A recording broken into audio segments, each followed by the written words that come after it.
Hey there, Boots Owen here. I'm back probably with the last video maybe about the Eland 200 Mig welder that's down there beside me. I went to the toy shop yesterday and came back with a completely new Mig torch. Some more tips, an earth clamp, a new regulator, and the place I went to is this place here, and they sell online and they were really affordable even on the internet, but I called in because you can go and visit them if you live in this part of the world, and picked up this as well. It's kind of neat that they're big enough that they've got their own branding and stuff. So a side entry regulator with flow on this side, which is kind of neat. And this one gets me up to 2025. Oh, we lost the box. Over here is the torch, and it's got a completely different tip. This is a T25 torch, Mig technology. It's just a generic one, but I was kind of glad to buy it locally, even though it's an internet company, if that makes sense, because they've got a neat little operation down there, a big warehouse full of stuff, all really neat, with people packing loads of parcels, because they don't sell stuff out the door, they sell it abroad. The restraint there, it's got a bit of flexibility and a bit of protection there, air flex. It's well, we'll see how it performs in a minute. What else? An earth clamp. That's to replace this big brass one, which I thought about repairing, but I can't be bothered with the hassle. This one is far more tension in it, and will just do fine. So I'll get the cable onto that. So let's disconnect this old torch here. I've checked the wire and it's got no burr on the end, so it should just pull back through. Release the tension here. See if we can roll it back on.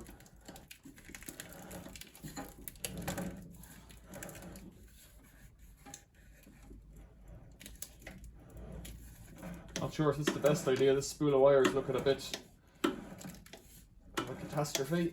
I think this is a terrible idea.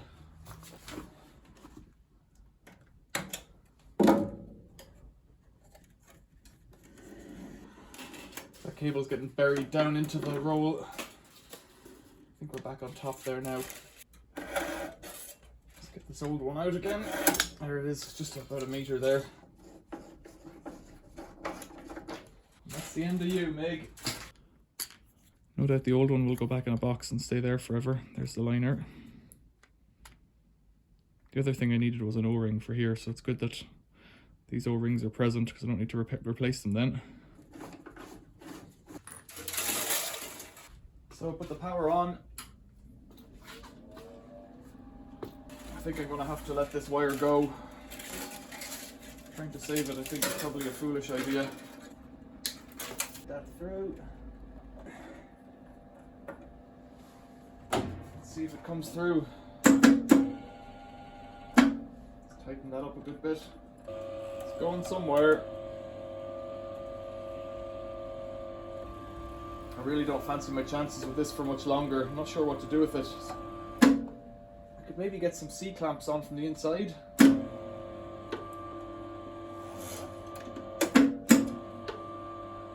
There we go. We're out. Perfect. That was easy. So there's the old one. I don't know what to do with that. I'm not even sure that keeping it for parts is a good idea, but so it is. This clamp has seen better days, obviously. I thought about replacing the spring, and I may try that separately just for myself. But I think the simplest thing to do here is just to cut the wire as it is. I can get a ring spanner like this in there.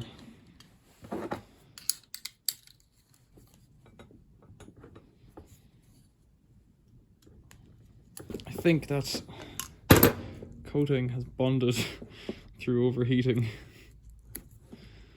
which is a nightmare. It's going to come off.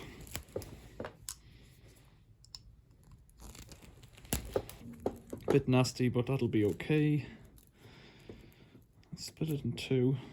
This one, I believe, should pop up through here. Like that. and then somehow be mashed into position. I wonder, is this one supposed to wrap around underneath and fold back on itself? Put that in like that.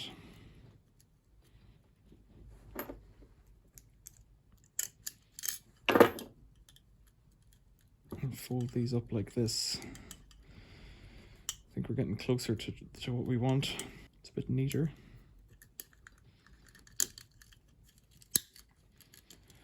I think that's a bit better. Then the clamping should pull it all together. That'll hold it. Cool.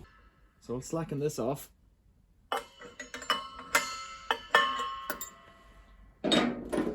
While I'm here, I'll slacken this off as well. I'm not sure what this guy is. If you know, let me know. The bottom screws off and there's a screw in there. It looks like it might screw in half, but doesn't seem to want to. Could be some safety thing, I don't know. Just sniff this off a bit. Yeah, we're full out there. Let's open it up, see what we've got. 180 pounds in the tank. No, 180 bar in the tank.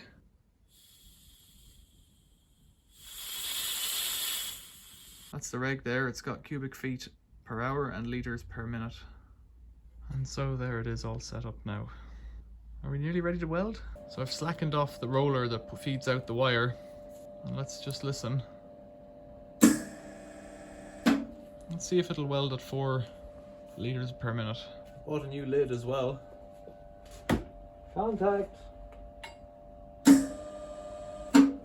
Need to tie the rollers back on.